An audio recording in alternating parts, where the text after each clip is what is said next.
Hi everybody, Mrs. Bullen here. This week we're going to take a look at learning target 7.5. I can factor quadratic trinomials completely. And this learning target is kind of a mouthful, right? We see these big words, quadratic, trinomial. All quadratic means here is that our largest term is x squared. And you'll work a lot with quadratics in Algebra 2. That's what our Unit 8 focuses on when you have polynomials where their highest term is x squared. And then trinomial, that's just a type of polynomial with 3 terms. So we learned binomials are 2 terms and trinomials are 3 terms. So quadratic meaning that the highest term is x squared. Trinomial, root word tri, meaning there are 3 terms. So in order to do this learning target, our trinomial has to be in a specific form. It has to be ax squared plus bx plus c. And a, b, and c are just numbers. A is the number in front of the x squared term, b is the number in front of the x term, and c is your constant. That's the number that's all by itself. In our first step, we're going to use something called X method. Use X method to split up the middle x term.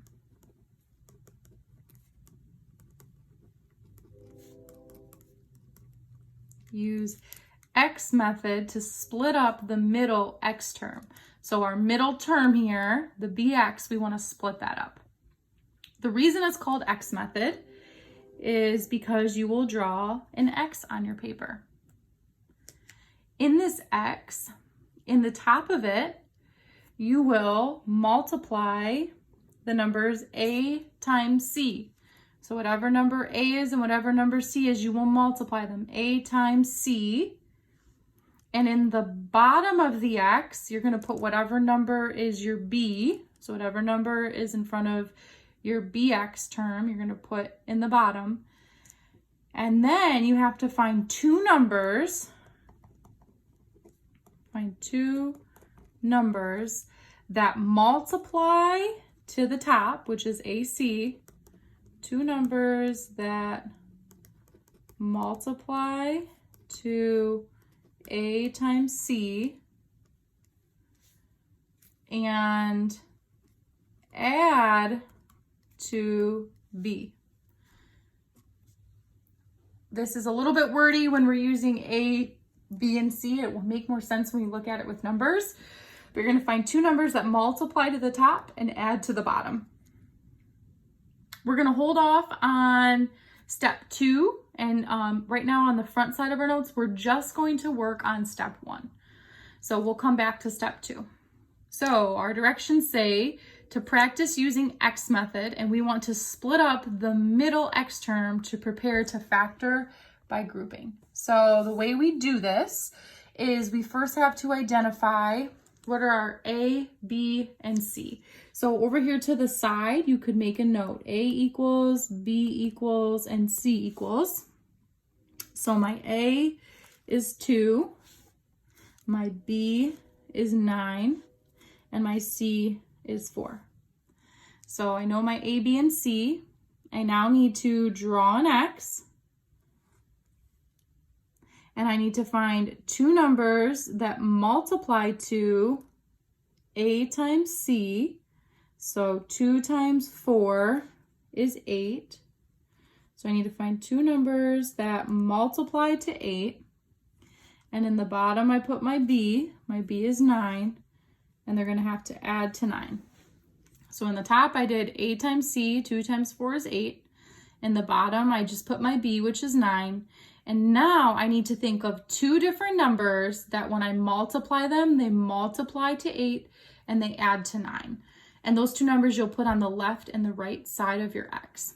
So again, 2 numbers that multiply to 8 and add to 9. And those 2 numbers would be 8 and 1.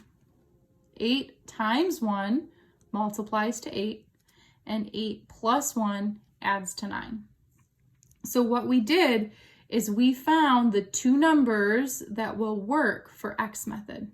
So now we can split up this middle term by replacing 9R with 8r and 1r.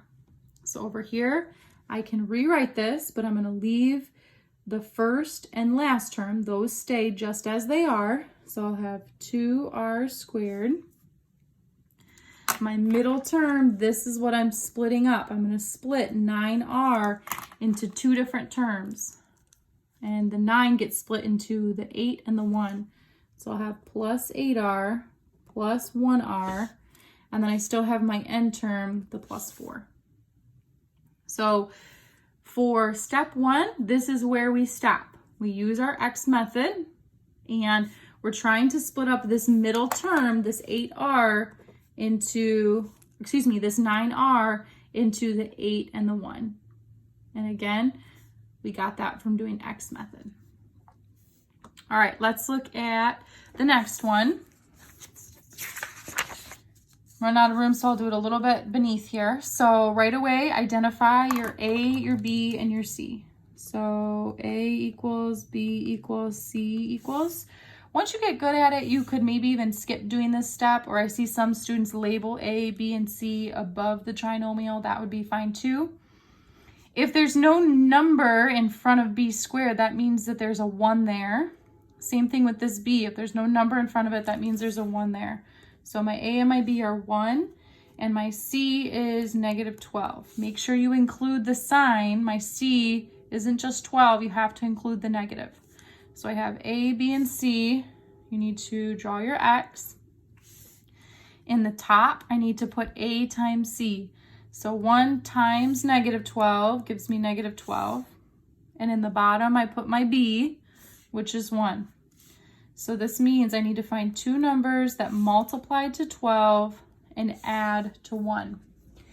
There's no formula, or I would say real trick to finding the two numbers. My advice would be to grab a calculator and you're, again, guess and testing. Or if you pull up a multiplication chart on the internet, you could look for multiples of numbers, but you need to find two numbers that multiply to negative 12 and add to 1. This negative makes it a little bit tricky. So I know that 4 times 3 gives me 12. And if two numbers multiply together to give me a negative 12, one of those, either the 4 or the 3, has to be negative, right?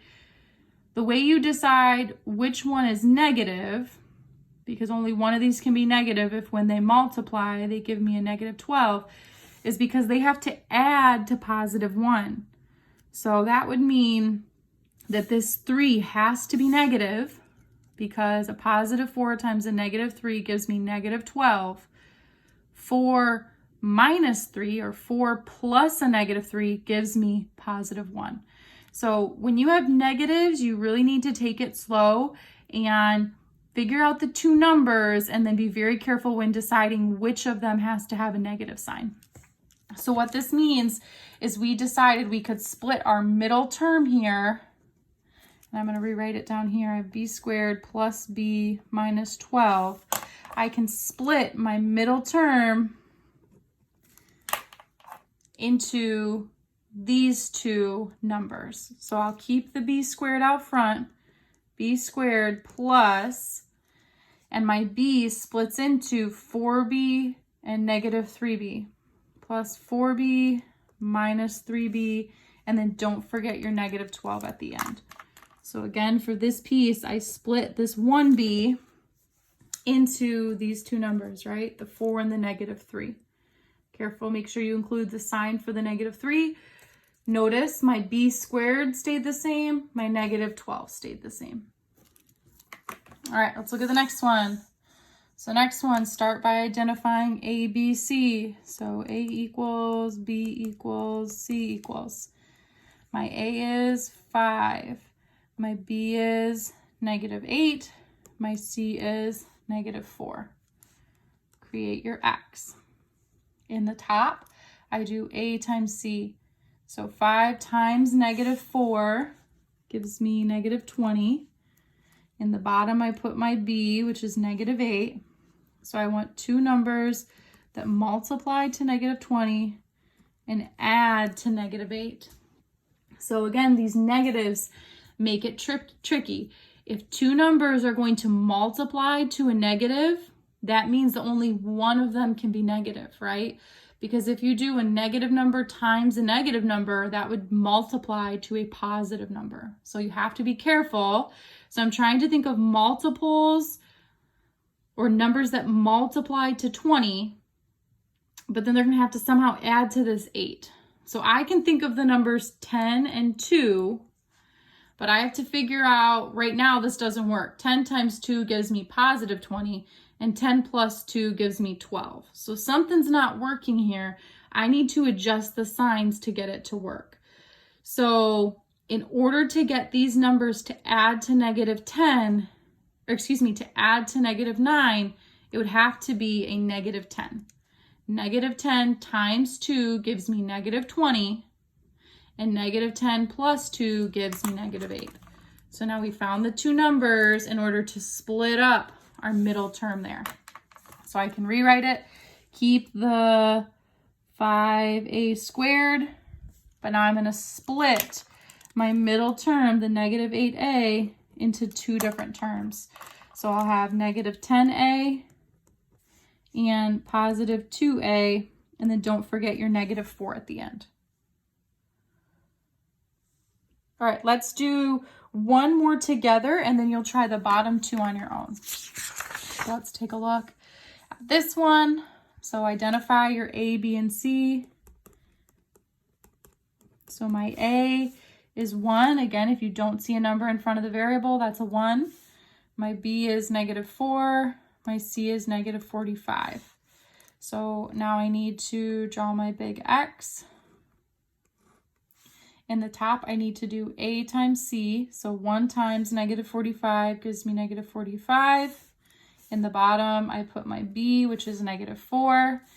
So that means I need to now find two numbers that multiply to negative 45 and add to negative 4. Again, we've got those negative signs. So you need to think of some numbers that can multiply to 45 and a way that we could manipulate the signs on them to get them to add to negative 4. So I can think of 9 and 5. And again, you really just have to guess and test. You can use your calculator. One of these numbers has to be negative because right now 9 times 5 gives me positive 45. So one has to be negative. And the way we decide which number is negative is because when we add them or we combine those numbers, it needs to add to negative 4. So it has to be negative 9. So our two numbers here, negative 9 times 5 multiplies to negative 45, and negative 9 times 5 adds to negative 4. So I found the two numbers in order to split my middle term up. So I'm going to rewrite it, keep my n squared term, but now I split up the negative 4n into the two numbers that I found. So negative 9n plus 5n minus 45. So here's what I split. The negative 4, I split it into the negative 9 and the 5. Let's say when I was doing my X method here, let's say I put the 5 on the left and the negative 9 on the right. That's no problem. When I go to write it, I could have written 5n minus 9n, and you would still actually get the same exact answer. We'll see that when we start working on step 2. So the order that you write these two terms doesn't matter. Again, you're splitting up your middle X term by doing X method or X factor, and you're splitting it here. But the order that you split it, the order you write these, whether you write negative 9n plus 5n or whether you write 5n minus 9n, that doesn't matter. So at this time, there are two problems at the bottom of the page. Go ahead, hit pause, and see what you come up with for these two problems. Right, let's see how you did. So on the first U try here, I was trying to find two numbers that multiply to negative 36 and add to negative 16. So those two numbers were negative 18 and 2, or you could have written the 2 on the left and the negative 18 on the right. So then when you go to rewrite your final answer, here you're splitting the middle X term into two separate terms. So I split negative 16k into negative 18k and positive 2k. And then for the second U try here, I was again finding numbers that multiplied to negative 36, but this time they had to add to positive 5. So the two numbers were 9 and -4. Again, they could be listed in a different order.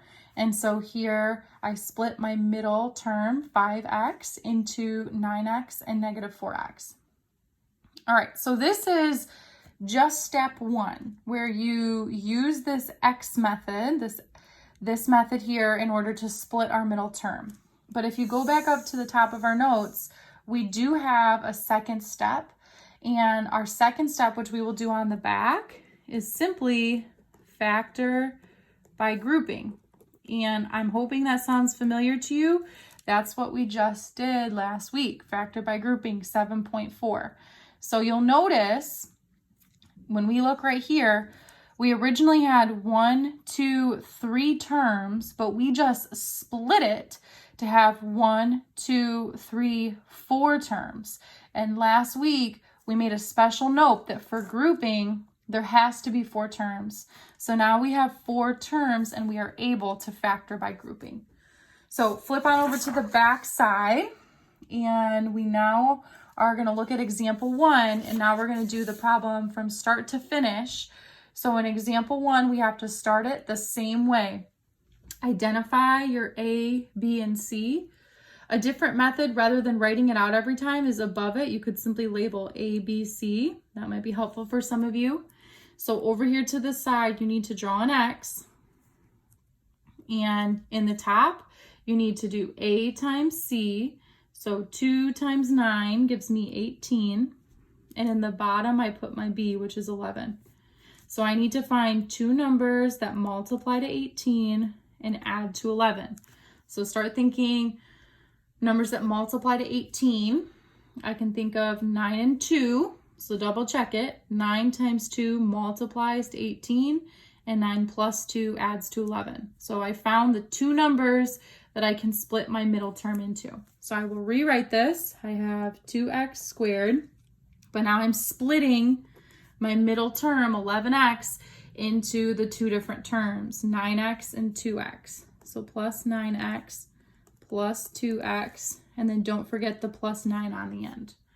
So I did the same exact steps I did on the front side. I'm done with x method now. I split my middle x term into 2 different terms, and now we have 1, 2, 3, 4 terms. So now this looks like exactly what we did last week, where you split it into first group and second group, or first half and second half. And so now I want to look just at my first half, and what is the GCF that I can pull out? So the biggest thing that I could pull out here is just an x. So I can pull out an x. X times what gives me 2x squared? X times 2x gives me 2x squared. X times what gives me 9x? That would be a 9. Again, this is backwards distribution like we've been working with. So I'm done with the first half. Moving on to the second half, what is the biggest thing I could pull out here? If there's nothing you can pull out, remember you have to pull out a 1. So I could just pull out a 1 and say 1 times itself is itself, or 1 times 2x is 2x, 1 times 9 is 9. And then hopefully when you look at this, you recognize you have something in common, 2x plus 9. So there would be one factor. And then your leftovers would be the other factor. I have an x and a positive 1 left over. So x plus 1 is my other factor. And this would be your final answer. It asked you to factor each of these problems completely. So again, you have 1, 2 factors. And so all of this was review of last week, this portion here. The new part from this week is this x method, which we have to do because right away we could not factor this 3-term or this trinomial here unless we can get it to be 4 terms in order to factor by grouping. We're actually only going to do 2 more examples. We're actually going to skip example 4. So you can actually go ahead and cross off example 4. We're not going to do that one. There will not be problems like example 4 on your quick check. Let's look at example 2. So start it the same way. Identify your A, B, and C. Find 2 numbers that multiply to a times c. So 5 times 16 gives me 80. My b is 18. So I need to find two numbers that multiply to 80, add to 18. That would be 10 and 8. So now I want to rewrite this. So I have 5n squared. I want to split my middle term, 18n, into 10n and 8n, plus 10n plus 8n. Don't forget your plus 16 on the end. So now I split my middle term into 18n, split it into 10n and 8n. Now I can draw my line to split it into first half and second half, and now factor by grouping. So what is the biggest thing or the biggest GCF I can pull out here in the first half? So again, just looking at the first half, the biggest number that I can pull out of 5 and 10 is a 5. And the biggest variable that each of these terms has to give is an n. So I can pull out a 5n. 5n times what? Thinking of backwards distribution. 5n times what gives me 5n squared? That would be n. 5n times what gives me 10n? That would be 2. And my second half, so now ignore the first half. What's the biggest number I could pull out here? I could pull out an 8. 8 times what gives me 8n? 8 times n gives me 8n. 8 times 2 gives me 16. And again, when you factor by grouping, like we talked about last week, if you don't get something in common, meaning you don't have a common factor in parentheses here, then you made a mistake. So not a big deal if that happens. Maybe check your signs on the problem. Make sure you did indeed pull out the biggest thing that you could. There has to be something in common to pull out. So one factor is what's in common, the n plus 2, and the other factor, leftovers. So we have a 5n and a positive 8. So 5n plus 8 is our second factor. So there would be our final answer.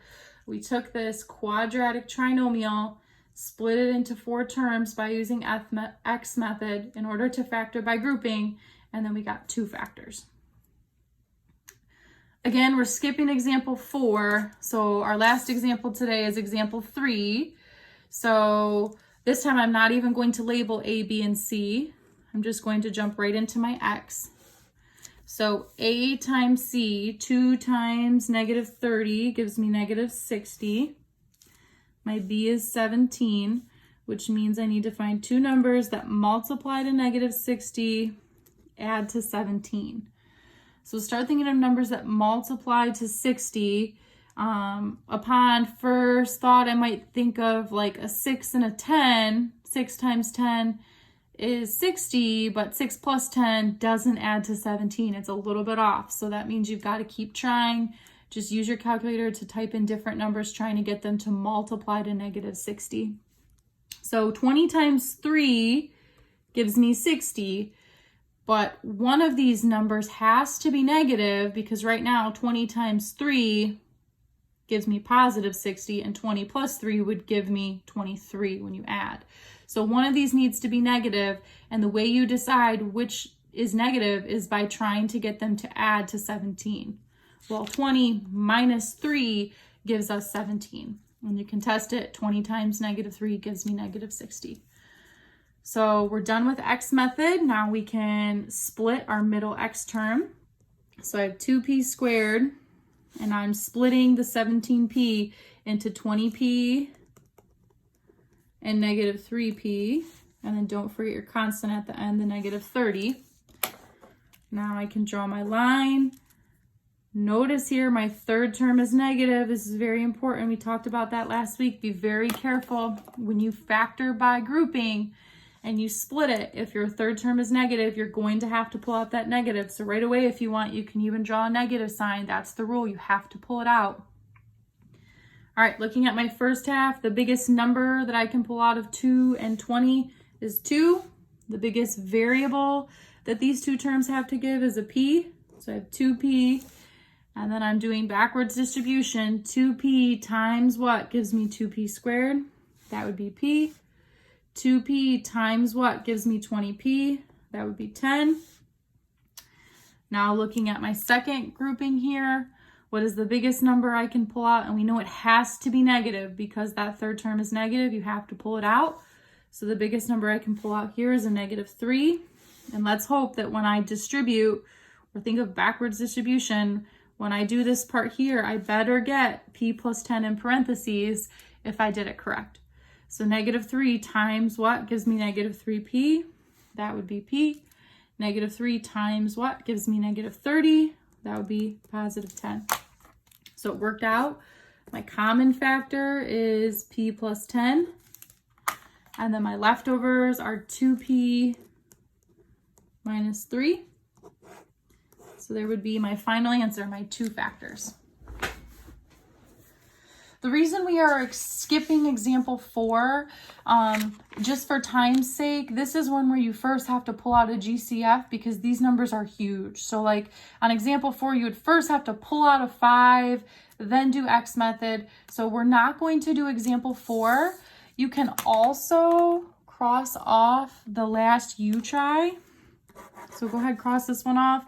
36b squared plus 12b minus 8. You also don't need to do that one. So again, we're not doing example 4. We're not doing this last U try. So at this time, go ahead, pause the video, and you have 3 U tries. All right, let's see how you did. So here on my first U try, I was trying to find 2 numbers that multiply to -6, add to -1. So those 2 numbers were -3 and 2. And then when I factor by grouping, here are my 2 factors that I get.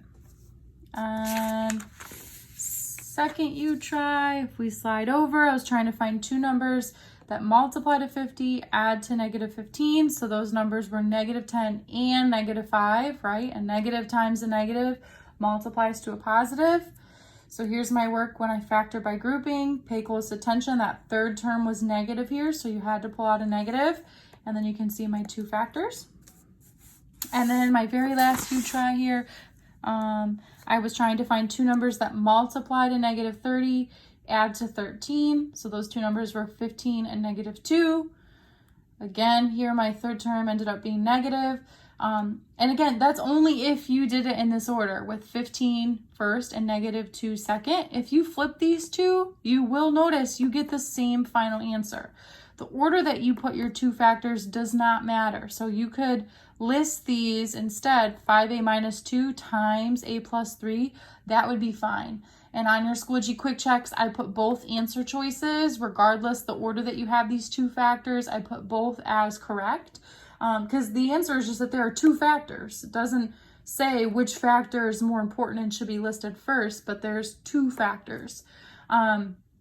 At this time, if you did all right on the U tries, we do have an independent practice for 7.5, and you could go ahead and try some of these problems. If you're going to try some of these problems, there are 3 that I want to point out to you, and they are numbers 14, 16, and 17. If you're going to work on the independent practice in order to get some more practice before you do the Schoology quick check, I would maybe just cross off numbers 14, 16, and 17. You can try them, but the reason I say to perhaps cross them off is because these are very large numbers, and so you need to factor out a GCF first, which I'm not requiring that you do that this week. So you can try them. If you look at the answer key, you'll notice that first a number was factored out, and then you followed all the same steps. But you can go ahead, give some of these problems a try, give some of these problems a try, and then feel free to reach out to me with any questions that you have. Otherwise, I hope that you have a great week.